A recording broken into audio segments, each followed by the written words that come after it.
കുറേ നാളായിട്ട് നമ്മളെല്ലാവരും കാത്തിരിക്കുന്ന ഒരു വണ്ടിയാണ് മഹേന്ദ്രയുടെ സ്കോർപ്പിയോ എന്ന് പറയുന്നത്. ഇതിനോടൊപ്പം തന്നെ നമ്മൾ ഒരുപാട് ഇതിൻ്റെ റെൻഡർ ഇമേജുകളും സ്പൈ ഷോട്ടുകളൊക്കെ കണ്ടു കഴിഞ്ഞു. വണ്ടി റോഡിലൂടെ ഓടുന്നതും പിന്നെ വണ്ടി ഹിമാലയത്തിൽ ലേ ലഡാക്കിലൊക്കെ കൊണ്ടുപോയി ഓഫ് റോഡ് ചെയ്യുന്ന വീഡിയോയും അങ്ങനെ പല പല സ്പൈ ഷോട്ടുകളും വീഡിയോയും റെൻഡർ ഇമേജുകളൊക്കെ നമ്മൾ കണ്ടു കഴിഞ്ഞു. എന്നാൽ ഇപ്പം മഹേന്ദ്രയുടെ ഭാഗത്ത് നിന്ന് തന്നെ സ്കോർപ്പിയോയുടെ പുതിയൊരു ടീസർ വന്നിരിക്കുകയാണ്. പക്ഷേ നമ്മളിതിനൊരു ടീസർ എന്നൊക്കെ വിളിക്കുകയാണെങ്കിൽ കുറഞ്ഞു പോകത്തേ ഉള്ളൂ. കാരണം അത്രയ്ക്ക് മാസമാണ് അതിൻ്റെ ആ ഒരു ടീസർ എന്ന് പറയുന്നത്. ഒരുമാതിരി ഒരു ബിഗ് ബഡ്ജറ്റ് ആക്ഷൻ സിനിമയുടെ ട്രെയിലർ പോലെയാണ് മഹേന്ദ്ര അവരുടെ വണ്ടിയുടെ ടീസർ ഇപ്പോൾ അവതരിപ്പിച്ചിരിക്കുന്നത്. ഈ ഒരു വണ്ടിക്ക് വേണ്ടി നമുക്ക് കാത്തിരിക്കാൻ, നമുക്ക് ആകാംക്ഷയോടെ കാത്തിരിക്കാൻ എന്തൊക്കെ ഉണ്ടെന്നുള്ള രീതിയിലാണ് ആ ഒരു ടീസർ അവർ അവതരിപ്പിച്ചിരിക്കുന്നത്. ടീസറിൽ കാണിച്ചിരിക്കുന്നത് സ്കോർപ്പിയോനെ ഒരു ബിഗ് ഡാഡി ആയിട്ടാണ്. ഇന്ത്യയിലെ തന്നെ SUVകളുടെയും ഡി സെഗ്മെൻറ്റ് SUVകളുടെയും ബിഗ് ഡാഡി ആയെന്നുള്ള ചോദ്യത്തിനുള്ള ഉത്തരവായിട്ടായിരിക്കും സ്കോർപ്പിയോ വരുന്നതെന്നായിരുന്നു ആ ഒരു പരസ്യത്തിൽ പറഞ്ഞിരിക്കുന്നത്. മഹേന്ദ്രയുടെ ഭാഗത്തു നിന്ന് വളരെ പ്രോമിസിംഗ് ആയിട്ടുള്ള ഒരു പ്രോഡക്റ്റാണ് പുതിയ സ്കോർപ്പിയോ എന്ന് പറയുന്നത്.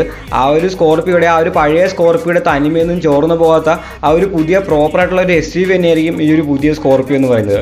നമ്മളിപ്പോൾ മാർക്കറ്റിൽ നോക്കുകയാണെങ്കിൽ ഹാച്ച് ബാക്കുകളെ പിടിച്ച് ഗ്രൗണ്ട് ക്ലിയറൻസ് കൂട്ടി വലിപ്പമൊക്കെ കൂട്ടി ആ ഒരു കറ്റയും സെൽറ്റോസും പോലത്തെ ഒന്നും SUV ആയിരിക്കത്തില്ല. പേരിന് മാത്രമുള്ള ഒരു SUV ആയിരിക്കത്തില്ല സ്കോർപ്പിയോ.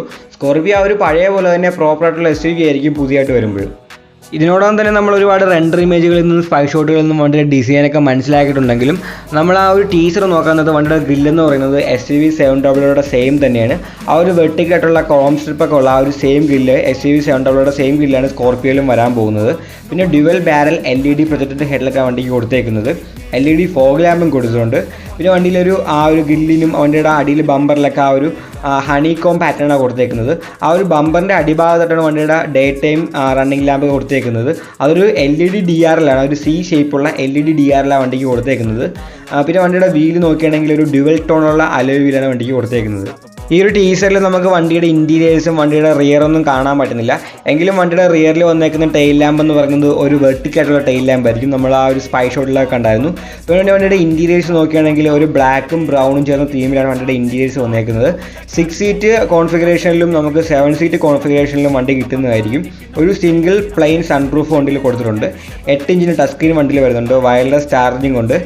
പിന്നെ SUVയുടെ പോലത്തെ SUV 700യുടെ പോലത്തെ ആ ഒരു സെയിം സ്റ്റിയറിംഗ് വീലാണ് വണ്ടിക്ക് കൊടുത്തേക്കുന്നത്. പിന്നെ റൂഫ് മൗണ്ട് ആയിട്ടുള്ള സ്പീക്കേഴ്സും ഉണ്ട്. നമ്മൾ ആ ഒരു താറിലൊക്കെ കണ്ട പോലെ ടയർ പ്രഷറിങ് മോണിറ്റർ ഉണ്ട്. പിന്നെ വണ്ടിയിൽ ഒരുപാട് എയർ ബാഗ്, സേഫ്റ്റിയുടെ കാര്യത്തിൽ തന്നെ ഒരുപാട് എയർ ബാഗ് കാണും. എന്തായാലും 2 കൂടുതൽ എയർ ബാഗ് കാണും. 4 6 ഒക്കെ എയർ ബാഗ് വണ്ടിയിൽ കാണാൻ സാധ്യതയുണ്ട്. 360 ഡിഗ്രി ക്യാമറ വണ്ടിയിൽ വരാൻ സാധ്യതയുണ്ട്. പിന്നെ ഇലക്ട്രോണിക് സ്റ്റെബിലിറ്റി കൺട്രോളും അങ്ങനെ അത്യാവശ്യം ഫീച്ചറിസ്റ്റിക് ആയിട്ടുള്ള ഒരു വാഹനം തന്നെയാണ് സ്കോർപ്പിയോ എന്ന് പറയുന്നത്. പിന്നെ നമുക്ക് ആ ഒരു XUV 700 കിട്ടിയ പോലത്തെ അഡാസ് ഫീച്ചേഴ്സിന് വേണ്ടി കിട്ടുമെന്ന് തോന്നുന്നില്ല. അതിനെക്കുറിച്ചൊന്നും ഇപ്പോൾ ഒന്നും പറഞ്ഞിട്ടില്ല. എന്തായാലും നമുക്ക് കാത്തിരിക്കാം. പിന്നെ വണ്ടിയിൽ വന്നിരിക്കുന്ന എഞ്ചിൻ എന്ന് പറയുന്ന ഡീസൽ എഞ്ചിൻ ആ ഒരു 2.2 ലിറ്റർ ഡീസൽ എഞ്ചിനാണ്. നമ്മൾ ആ താറിലും XUV 700 കൊണ്ട് ആ ഒരു സെയിം ഡീസൽ എഞ്ചിൻ തന്നെയാണ് ഈ വണ്ടി വന്നേക്കുന്നത്. പിന്നെ ഡീസലിന് തന്നെ 2 പവർ കോൺഫിഗറേഷനിലായിരിക്കും വന്നത്. 130 PS ആയിരിക്കും ബേസ് വേരിയൻറ്റിൽ. ആൻഡ് ഇത്രയുടെ കൂടിയ മോഡലിൽ ഡീസൽ വേരിയൻറ്റിൽ ഇത്രയുടെ പവർ കൂടുതൽ കാണുമെന്നാണ് പറയുന്നത്. പിന്നെ ഇതിൽ ആ ഒരു പെട്രോൾ എഞ്ചിനും വരുന്നുണ്ട്. ആ ഒരു 2 ലിറ്റർ ടർബോ പെട്രോൾ എഞ്ചിൻ വരുന്നുണ്ട്. അതിന് 150 PS മുതൽ 200 PS ഇടയിലായിരിക്കും അതിൻ്റെ ഒരു പവർ വരുന്നതെന്നാണ് പറയുന്നത്. മാനുവൽ ഗിയർ ബോക്സും കാണും, ഓട്ടോമാറ്റിക് ഗിയർ ബോക്സും കാണും. പിന്നെ വണ്ടി ഫ്രണ്ട് വീൽ ഡ്രൈവിലും അവൈലബിൾ ആയിരിക്കും, ഓൾ വീൽ ഡ്രൈവിലും അവൈലബിൾ ആയിരിക്കും. പിന്നെ വണ്ടിയുടെ ആ ഒരു പ്രൈസ് പോയിന്റ് നോക്കുകയാണെങ്കിൽ ഇപ്പോൾ ഉള്ള ആ ഒരു സ്കോർപ്പിയോയുടെ ആ ഒരു സെയിം പ്രൈസ് തന്നെയായിരിക്കും പ്രൈസ് ഇടാനായിട്ട് സാധ്യത. നമ്മൾ XUV 700 വന്നപ്പോൾ അങ്ങനെയായിരുന്നു, അഗ്രസീവായിട്ടായിരുന്നു വണ്ടിക്ക് പ്രൈസ് ചെയ്യുന്നത്. പക്ഷേ പിന്നീട് നമുക്ക് ആ ഒരു ബേസ് വേരിയൻറ്റ് കിട്ടിയിട്ടില്ല. ആദ്യമേ മാത്രമേ ആ ബേസ് വേരിയൻറ്റ് കൊണ്ടുവന്നുള്ളൂ, പ്രൈസ് കുറവാണെന്ന് കാണിക്കാൻ വേണ്ടി. പക്ഷേ സ്കോർപ്പിയോ വരുമ്പം അതേപോലത്തെ ഒരു പ്രൈസിംഗ് ആയിരിക്കും സ്കോർപ്പിയോയ്ക്കും വരുന്നത്.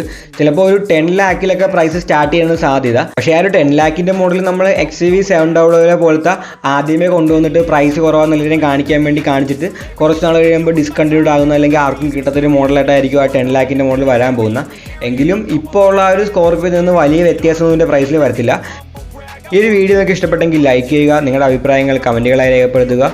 ഇനി ഇതേപോലത്തെ വീഡിയോകൾ കാണാനായി ദയവായി ചാനൽ സബ്സ്ക്രൈബ് ചെയ്യുക. പുതിയൊരു വീഡിയോയുമായി ഉടനെ കാണാം.